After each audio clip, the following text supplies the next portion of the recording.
su famosa memoria al rey.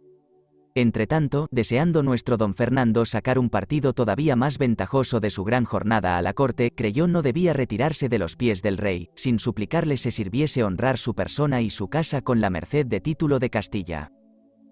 Esta pretensión parecía justa, y fue entonces cuando el suplicante dirigió al señor Felipe IV aquel famoso memorial, citado tantas veces en esta obra y compuesto por don José Pellicer de Tobar, una de las plumas más acreditadas que había en la monarquía. Constaba en él que el señor de Fuerteventura se hallaba adornado de todas las cualidades y distinciones con que se merece esta dignidad. Ilustre nacimiento, servicios de sus progenitores y personales, rentas y patronatos, vasallos y virtudes patrióticas. Así, no comprendo por qué motivo se le difirió una gracia que había mucho antes recaído sobre las casas de La Gomera y Lanzarote. Un título de Castilla todavía era, en aquella época, la mayor señal del real agrado. De don Fernando Matías, señor de Fuerteventura. Había casado don Fernando Arias de Saavedra con doña Inés de Llarena y Ayala, su prima hermana, hija de Luis Lorenzo y de doña Inés de Llarena Asoca y Vargas. Ambos procrearon a doña Ángela Micaela, a doña María de Moxica y a don Fernando Matías, sucesor del Estado. Este fue gobernador de las armas por real cédula de la señora reina gobernadora, despachada en Madrid a 23 de julio de 1661. Su mismo padre había solicitado esta gracia y aún viviendo renunció, en él, el señorío de Fuerteventura, de que tomó posesión en 3 de mayo de 1667. Este señor tuvo casi siempre su domicilio en Tenerife, y su dominación acaso no se señaló en otra cosa, tanto como en la adversa circunstancia de haber visto minoradas y aún enteramente secuestradas sus rentas. En el último libro dimos al lector bastante idea del gran debate, suscitado sobre la percepción de quintos por el fiscal del Real Consejo de Hacienda y, posteriormente, en 1687 por los vecinos de Fuerteventura y Lanzarote. Vimos que estos vasallos mal sufridos, no pudiendo nunca acostumbrarse al yugo de aquellos impuestos, y no creyendo que sus señores tuviesen para exigir los títulos muy claros, levantaron hasta los cielos el clamor, execraron la tiranía de los arrendadores, diciendo que habían alterado el antiguo arancel, y llenaron los tribunales de las tristes imágenes de su miseria y servidumbre. Era el espíritu de los principales magistrados de las islas, el ver cómo se abolirían unos derechos que se habían hecho tan odiosos, y fue un efecto de esta máxima la confirmación que dio la Real Audiencia al decreto pronunciado por el alcalde mayor de Fuerteventura. Este decreto señalaba un método más moderado de quintar y mandaba depositar su producto. De este modo tuvieron los habitantes el vano placer de haber dado la ley a sus propios amos. Tal vez se pensaría que, aunque el señor del territorio apenas poseía una 12ª parte de la renta, se irritaría de aquella especie de rebelión, pero consuela la humanidad el carácter de mansedumbre con que entró don Fernando Matías en los pensamientos de sus pobres vasallos. Él mismo quería, digámoslo así, que fuesen osados en la defensa de su libertad, excusándose de perseguirles ni aun judicialmente. Este fondo de equidad, que podría llamarse milagro del desinterés, era un entusiasmo hereditario de su familia. Si hemos de estar a la deposición de uno de los testigos que declararon en aquel ruidoso proceso, ya don Gonzalo de Saavedra, su bisabuelo, deseando la abolición entera de los quintos, había dado su poder a Álvaro Ortiz Zambrano para que pasase a negociarla en la corte, pero acaso no se puso entonces por obra, a causa de las maquinaciones políticas del marqués de Lanzarote, su vecino. Don Fernando Matías no ignoraba la especie de crueldad con que los arrendadores de aquel impuesto ejecutaban las exacciones. Estaba penetrado de la calamidad que, en 1683 y 1684, había desolado la isla, de manera que de más de 700 vecinos que la habitaban, apenas quedaron en ella 250. Los demás transmigraron a las islas comarcanas. Esta triste borrasca de la hambre, repetida en los 3 primeros años del siglo presente, puso a Fuerteventura casi a la orilla de su exterminio. Veía, en fin, en el verdadero origen de sus derechos, no sé qué obscuridad, dimanada de falta de luces o de sobra de escrúpulos. Así, se mostró a los principios tan indiferente que no solo miró con serenidad el secuestro de la renta de quintos, sino que él mismo se dejaba comprehender en la contribución general por los frutos que de su propia hacienda exportaban. Sin embargo, habiendo sido testigo poco después de la especie de ejecución militar con que el presbítero Delgado Temudo, en calidad de apoderado de la testamentaría de doña Luisa Bravo de Guzmán, y el licenciado Romero, como comisionado del conde del Palmar, capitán general de las Canarias, habían quebrantado las arcas del depósito y se disponían a distribuir arbitrariamente el caudal, como despojo de enemigo, no pudo menos de reclamar la parte que en él tenía, y pedir con suma entereza se declarase por verdadero atentado todo cuanto se había obrado hasta allí en perjuicio de los quintos, fueros y preeminencias de su dominio territorial. Por este mismo tiempo, acudía la villa de Santa María de Betancuria al Consejo representando que el comisionado Romero, a fuerza de algunas extorsiones, no solo había derramado varias cantidades entre algunos interesados en los quintos, y para el especioso reparo de las fortificaciones del país, sino que en la misma confusión de la fracción del arca se habían obscurecido hasta 7.000 reales e interceptado todos los papeles de la administración. Añadían que debían ser responsables de su restitución íntegra, así el conde del Palmar como su subdelegado y demás cómplices en la tumultuaria extracción. Mandóse así, pero sin efecto, porque don Fernando Matías murió en Tacoronte de Tenerife a 14 de noviembre de 1704 y fue sepultado en el coro de la parroquial de los Remedios. Había casado con doña María Agustina Interián, hija del capitán don Juan Interián de Ayala y de doña Elena del Hoyo. De este matrimonio fue único fruto doña Elena Josefa Arias de Saavedra, que no llegó a ser señora de Fuerteventura, por haber muerto antes que su padre en 18 de agosto de 1701. Casó con su primo hermano don Francisco Alejandro Bautista Benítez de Lugo Interián de Ayala. Y por esta alianza feliz entró el señorío de aquella isla en la línea mayor de Bartolomé Benítez de Lugo, señor de Montijos, regidor y conquistador de Tenerife, cuyo antiguo mayorazgo se esmaltó con este nuevo timbre. De los señores de la Casa de Lugo. Doña Elena Josefa y don Francisco Alejandro Bautista, caballero dotado de grandes talentos y de prendas, tuvieron por hilos a don Francisco Bautista de Lugo, su sucesor, y a doña María Rita, mujer del coronel don Bartolomé Benítez de Alzola. Así, don Francisco Bautista Benítez de Lugo Arias y Saavedra, almotacén mayor y regidor de Tenerife, heredó el señorío de Fuerteventura casi desde la cuna, pero no obtuvo el título de capitán a guerra y de gobernador de las armas hasta marzo de 1722. En tiempo de su minoridad fue cuando don Fernando Morrondo, oidor de la Real Audiencia de Canaria, pasó a Fuerteventura en consecuencia de orden superior, tomó cuentas a los secuestrarios de los quintos, contra cuya infiel administración había vehementes sospechas, ejecutó a todos los deudores, descubrió el fraude que resultaba de correr el secuestro a cargo del ayuntamiento, averiguó que de orden de los capitanes generales se habían sacado del arca considerables sumas, bajo del terrible pretexto de fortificar el país. Siempre mal fortificado, y trasladó al Supremo Consejo estas y otras observaciones.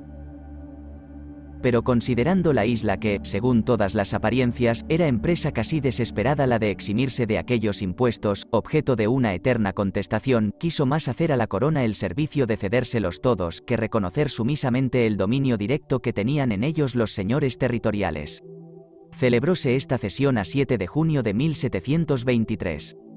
El administrador general de reales rentas en las Canarias, aquel mismo que de orden del marqués de Campo Florido había establecido aduanas en Fuerteventura y Lanzarote, para exigir un nuevo derecho de almojarifazgo, pretendió dar valor a aquel equívoco sacrificio de los liberales cesionarios, pero como la víctima verdaderamente era ajena, jamás llegó el caso de aceptarse.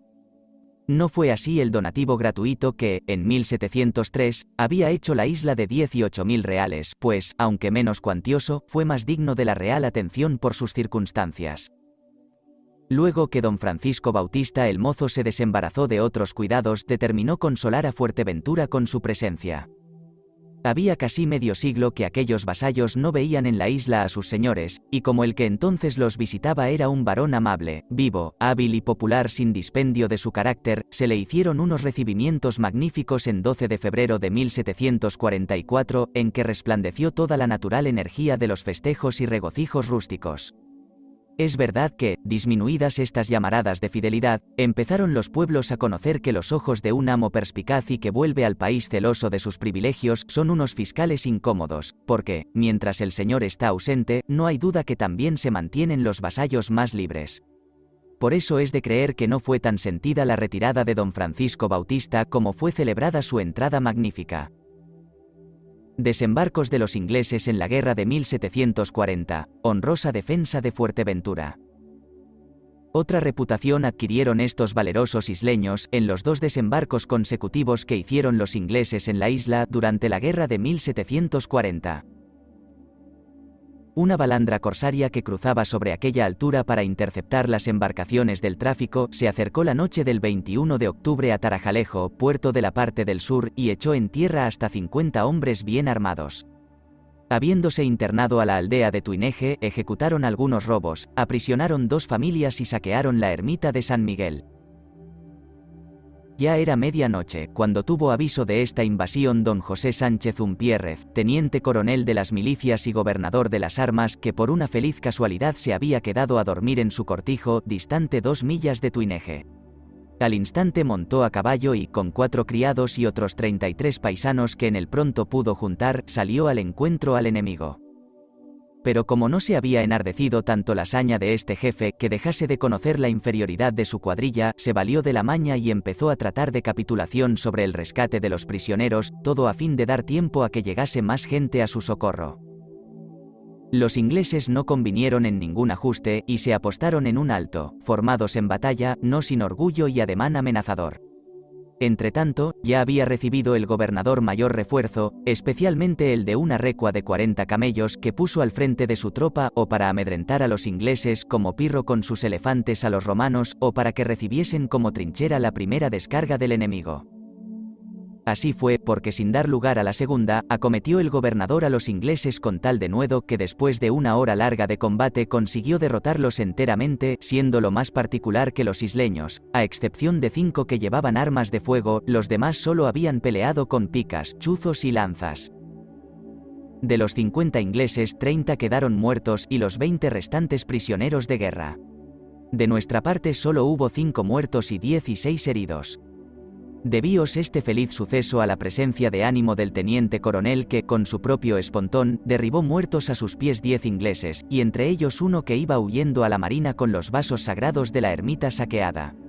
Los despojos de esta victoria fueron 150 pistolas, 50 fusiles con bayonetas, 50 sables, una bandera, un clarín y 2 granadas reales. Todo se repartió entre los que se hallaron en la función, por orden de don Andrés Bonito, comandante general de las Canarias. Los prisioneros fueron trasladados a Tenerife. Apenas habían respirado del cansancio de esta refriega los intrépidos majoreros cuando tuvieron que volver a las armas para rechazar nuevo ataque del enemigo. Otro corsario inglés, acaso por vengar el ultraje de su nación, surgió en el mismo puerto de Tarajalejo el 29 del mismo mes de octubre y desembarcó 55 hombres armados. Estos tomaron igual rumbo que los otros. Su furia descargó también sobre Tuineje y San Miguel. Pero el teniente coronel gobernador don Joseph Sánchez de Umpierrez, el capitán don Melchor de Llarena, el capitán Soto y otros bravos oficiales de las milicias dieron con su gente sobre ellos tan rápidamente que sin dar cuartel no dejaron un solo inglés con vida. Los nuestros perdieron con dolor al capitán Soto y otros 5 soldados que murieron defendiendo gloriosamente la patria. Se tomaron 55 fusiles, 2 esmeriles, 55 pistolas, 55 sables, etc., despojos que se repartieron también entre los vencedores. Es verosímil, dice Jorge Glass, que los ingleses se habían engañado en la idea que formaron del número de los habitantes de la isla porque, vista del mar, parece solitaria. Tales fueron las hazañas de los valerosos hijos de Fuerteventura, que celebró entonces la fama en los papeles públicos del reino. Tales las armas y banderas que bendijo poco después solemnemente el ilustrísimo don Juan Francisco Guillén, obispo de Canarias, visitando la isla, y tales los oficiales y soldados que honró con su presencia y elogios el comandante general don Andrés Bonito, uno de los que más se han aplicado a poner las cosas de la guerra en mejor pie. Sostiene el señor de Fuerteventura sus prerrogativas en las milicias de la isla. Pero este mayor influjo de los comandantes generales en los negocios militares de Fuerteventura vino a ser un manantial de celos para el señor del territorio. Él veía que, en notoria contravención al antiguo privilegio de su casa, tan reñido, tan ejecutoriado, tan sostenido por sus predecesores, habían consultado los comandantes no una vez sola, sino 2 o 3 veces, para el coronelato de la isla, a diversas personas, sin su consentimiento, noticia ni aprobación. Veía que privarle de este derecho de consulta era despojarle de una de las preeminencias más preciosas de su estado. La dirección de las fuerzas militares de un país es la fuente de la mayor autoridad. Veía, en fin, que se tiraba a hacer como hereditario en una familia el empleo más considerable de Fuerteventura, lo que le parecía contrario a la sana política, al real servicio y a la libertad pública. ¿Qué no trabajó don Francisco Bautista de Lugo y Saavedra para poner en claro su prerrogativa, su razón, su agravio y su justicia? No obstante, los coroneles nombrados por la comandancia se sucedieron unos a otros, y se pasó algún tiempo antes que la corte le mandase conservar en la posesión inmemorial, en que habían estado los señores de Fuerteventura, de consultar las vacantes de los oficiales de sus propias milicias.